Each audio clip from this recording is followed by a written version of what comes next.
Welcome to Rants TV, Travel and Events.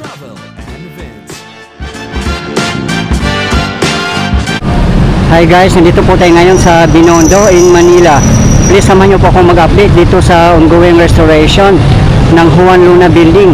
Dito po mismo sa Juan Luna Street, Binondo, Manila. Ito na po sa harapan natin. Ito po ay napakaganda at kumpleto nga po itong building na to ay noong year 1922. Nasa 102 years na po pala itong building na ito guys. Ito po yung update natin today, May 8, 2025. Kung galing po kayo ng Divisoria, kung lalakarin nyo po, ito po yung pinakadulo, Pasig River. Yan po sa tapat natin ay Intramuros at yan po mismo ang phase 2 ng Pasig River Esplanade. Napakaganda na po ng weather ngayon, hindi na siya mainit. 5:30 PM na rin po. Doon naman po banda ang phase 3. Ang phase 1 naman po, ayan po sa likod ng post office building. Yan naman po ay Jones Bridge. Ito po yung papuntang Santa Cruz or Quiapo na street, diretso lang po. Madadaanan nyo rin po ang Plaza Yoshenko. Yan lang po after the bridge.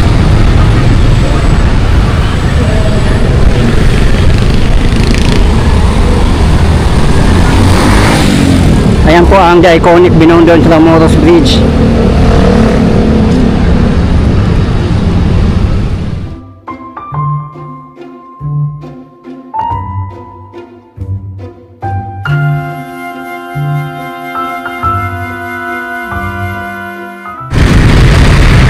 Sobrang ganda na nga po itong building na to, kaso lang hindi pa siya operational.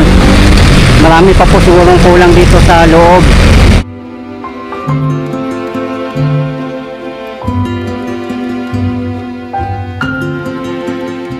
Ito naman katapat ng Juan Luna Building ay El Hogar Filipino Building. Napakaganda ng architectural design nito, Neo-Classical and Renaissance. Yung dalawang building na po na to ay isa sa mga natira noong World War II. Mabuti nga po at nire-restore na tong Juan Luna Building. Sayang din tong El Hogar Filipino Building guys, no? Sobrang ganda po ng design nga niya. Kaso lang abandoned po siya eh. No, napaka-iconic sana itong dalawang building dito sa dulo ng Juan Luna. Kasi tapat lang din po ng Pasig River Esplanade. Ayun po oh. Dagdag attraction na rin po sana. Pasyal ko rin po kayo doon sa Plaza Lorenzo at Divisoria. Tutumbukin lang po natin itong kahabaan ng Juan Luna Street. Napakalapit lang po, pwede pong lakarin actually.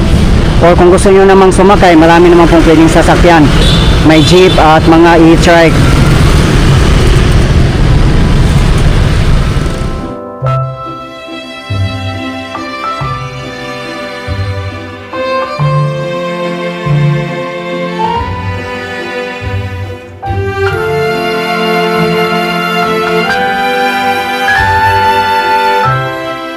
Grabe pala itong El Hogar Filipino Building. 1914 pa pala ito natapos. Mas matagal pa dito sa Juan Luna Building ay 1922. Imagine guys, ganun sila katagal na at nag-i-exist pa rin. Ganun kakaiba yung mga building na to.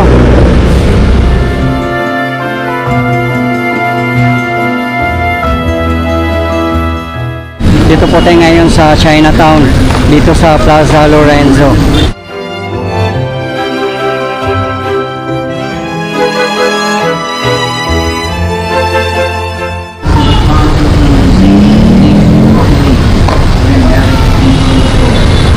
Ito po yung kahabaan ng Juan Luna Street. Doon po na area ang Divisoria.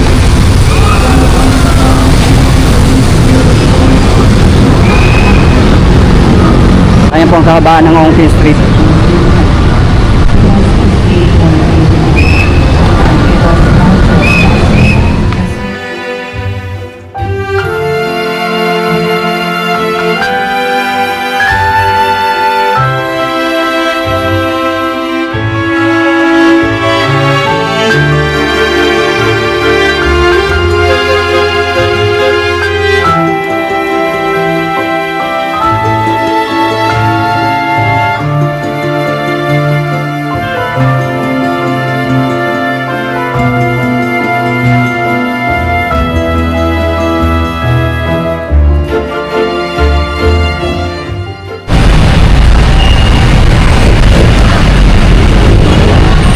Daming banderitas ngayon dito guys, oh.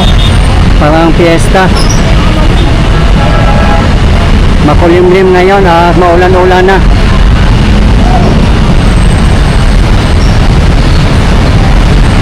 Dito po tayo sa footbridge.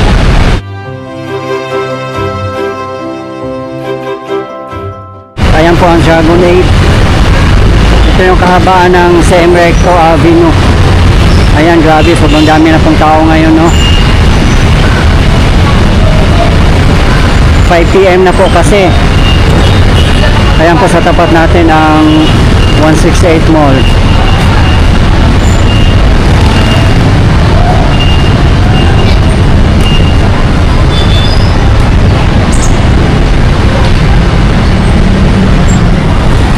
Ayan po ang Tutuban Center.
Dito naman na side, hindi pa nagagawa yung esplanade.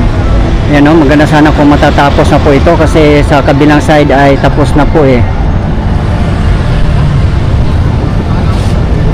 Sira-sira na nga rin po dito na side. Ayan po, oh.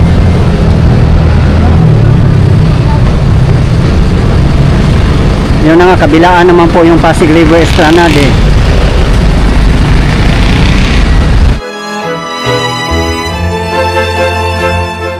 Tara guys, mamasyal na po tayo sa Pasig River Esplanade. Dito po tayo dadaan sa the iconic Binondo Intramuros Bridge.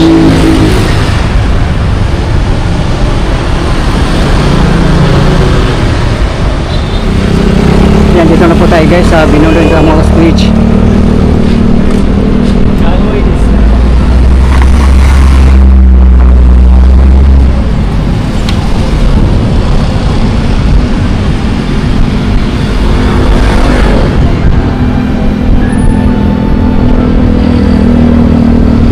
Tayo galing kanina. Kung tutumbukin nyo po itong bridge to, pagbaba nyo po ay Juan Luna Street na po. Dito naman papuntang Intramuros.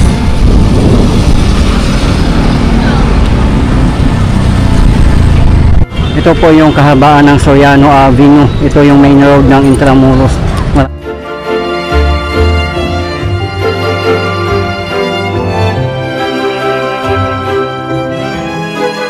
Kung sino po mag-hire ng Kalesa ay 1,000 pesos para sa mga regular passengers at 800 pesos naman po para sa mga students, PWDs, and senior citizen. Nandito na po tayo sa Manila Cathedral. Ayan po sa tapat natin. Ito po mismo ang Plaza Roma sa tapat lang po ng Manila Cathedral. Ayun po ang Palacio del Gobernador or Comelec Office.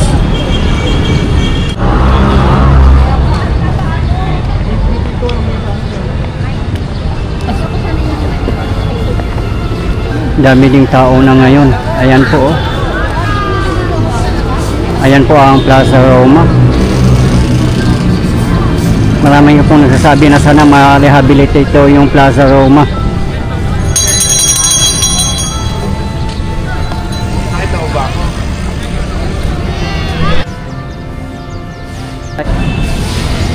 Dito po tayo mismo sa Juan Luna Street. Doon po sa dulo ang Fort Santiago. Dito may Bancheto pa rin po dito. Doon po sa kabilang dulo ay exit papuntang Rizal Park. Nandyan din po sa bandang unahan ang San Agustin Church, the UNESCO World Heritage.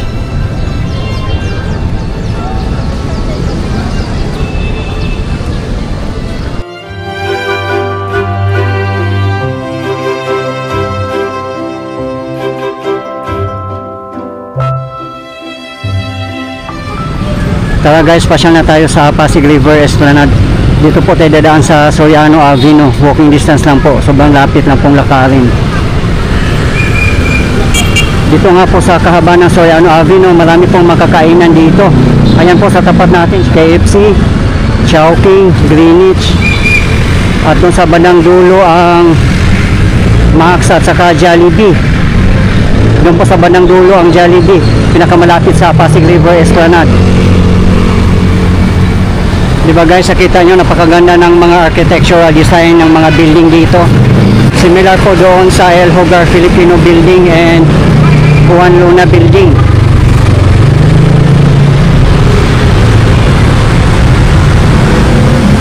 Diyan po tayo galing kanina sa Manila Cathedral. Ito na po yung bandang dulo ng Soriano Avenue. Ayan po sa tapat natin ang Max. Ayan po ang ongoing restoration ng Intendencia Building. Ayan po sa tapat natin ang Jollibee. Nandyan na po mismo sa unahan ang Pasig River Esplanade.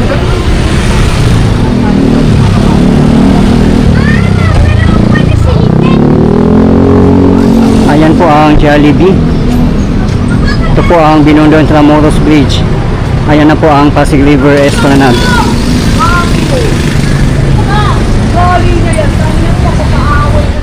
Sa mga nagtatanong po ng parking, marami pong parking area dito sa Maestranza. Ayan po, oh. Ayan lang po ang gate. At dyan lang po ang phase 3. Aside from Maestranza, pwede rin po kayong magpark sa kahabaan ng Magallanes Drive. Dyan lang po sa kahabaan ng Bureau of Immigration building na street. Ito po yung Plaza Mexico. Yan, dami na po mga tao dito ngayon. Diba guys, napakaganda mamasyal dito sa Intramuros.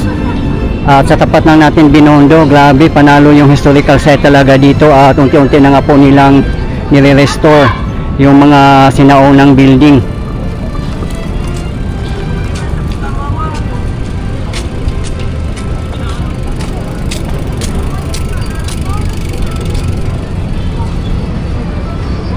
Ayan po ang Plaza Mexico. At dito naman sa kaliwang side ang Pasig River Esplanade Phase 3. Ayan po, oh. Time check 6:20 PM local time, kaya parami na ng parami ang mga taong namamasyal dito. Hindi na po kasi mainit. Diyan na po tayo galing kanina sa Soriano Avenue.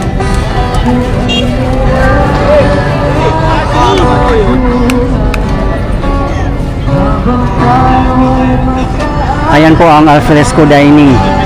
Araw-araw na po pala sila dito guys.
sobrang nakaka-proud po guys, no, na meron po tayong ganito kagandang pasyalan na pang world class. Handog ng PBBM admin para po sa bayan. Sana nga po mapanatili po nating malinis ang ating world class pasyalan at i-maintain po natin ang play go or clean as you go. At kung wala naman po tayong makitang mga basurahan, ilagay na lang po muna natin sa ating mga bulsa or bag ang ating mga basura. Dinitapon nyo na lang po pag meron kayong makitang mga basurahan.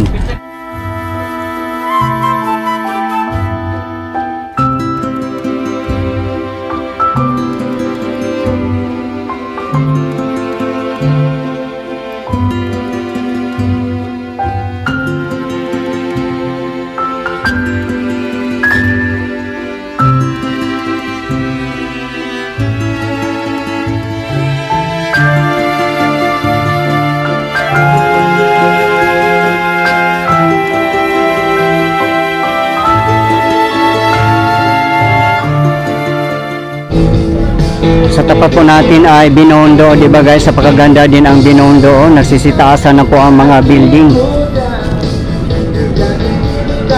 Dito meron din parang port, siguro in future makakaroon dito ng mga boat rides.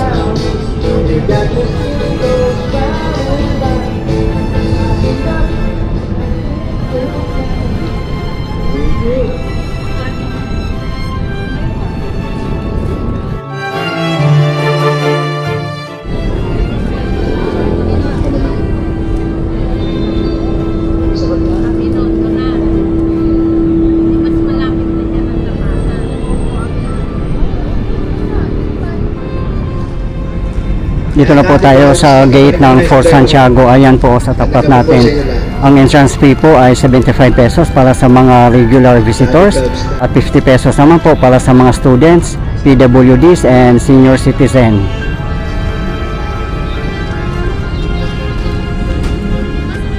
Dito naman na area, hindi na ganun kadaming tao dito kasi nalalayuan na po siguro yung mga mamamasyal.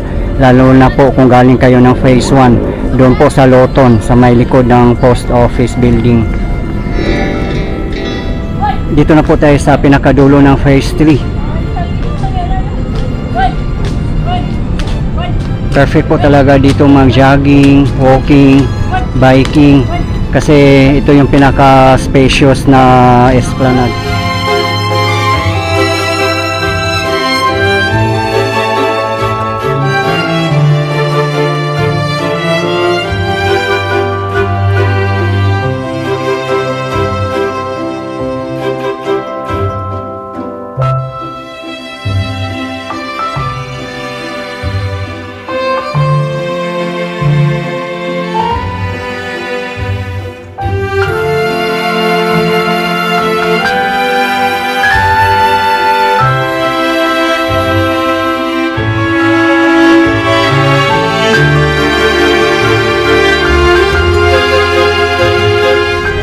Dito na po tayo sa Plaza Mexico.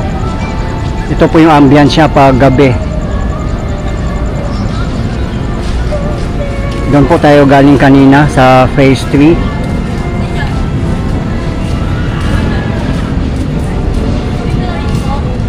Ayan po ang The Iconic Binondo Intramuros Bridge. Ito po yung kahabaan ng Pasig River Drive. Dito po dumadaan yung mga jeep na may signboard, South, Pier 15 at Intramuros. Kung gusto nyo pong sumakay ng jeep, let's say galing po kayo ng Avenida o Recto, 13 pesos po ang pamasahe. Minimum fare lang po.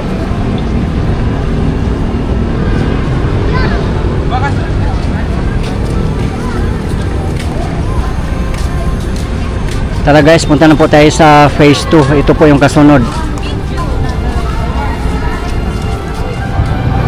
Ayan po sa tapat natin ang Juan Luna Building and El Hogar Filipino Building. Ayan po. Diyan po tayo galing kanina.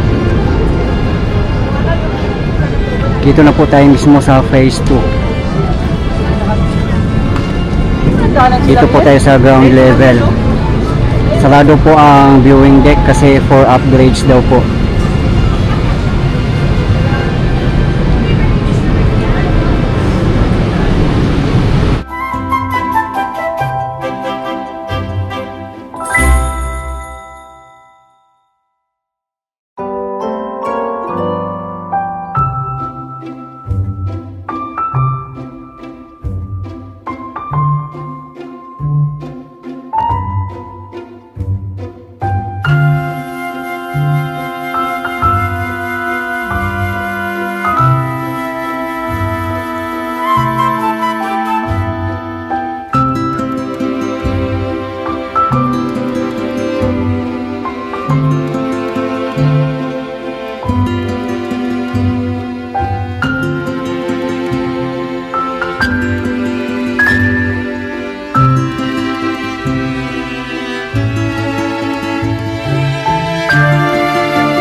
sarado po ang viewing deck dito sa phase 2. Ayan po, may nakalagay po dito, notice temporarily closed for upgrades.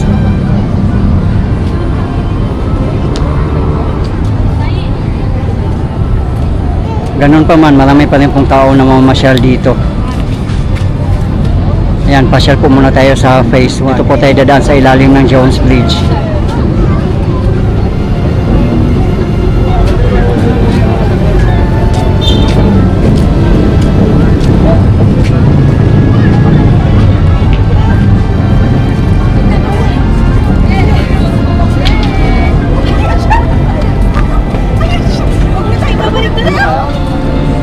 Dito na po tayo sa phase 1 sa likod ng post office building.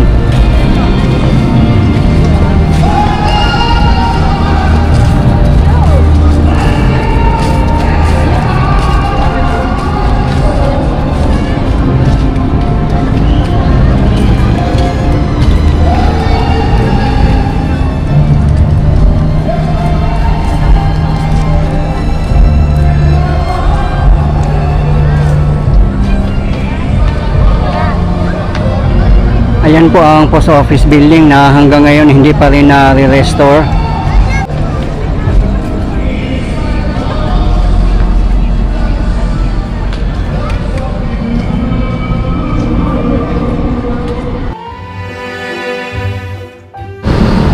Dito po tayo sa taas ng Jones Bridge. Ayan po ang phase 1.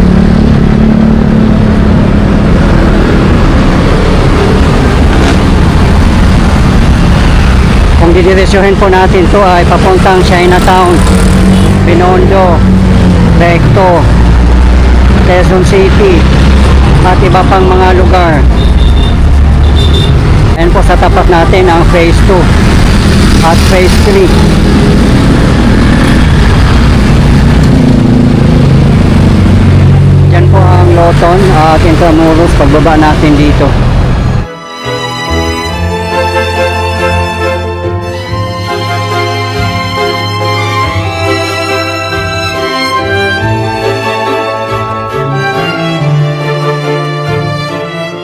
Sa mga hindi po nakakalam, ang pinakamalapit na LRT1 station dito ay Central Terminal, walking distance lang po.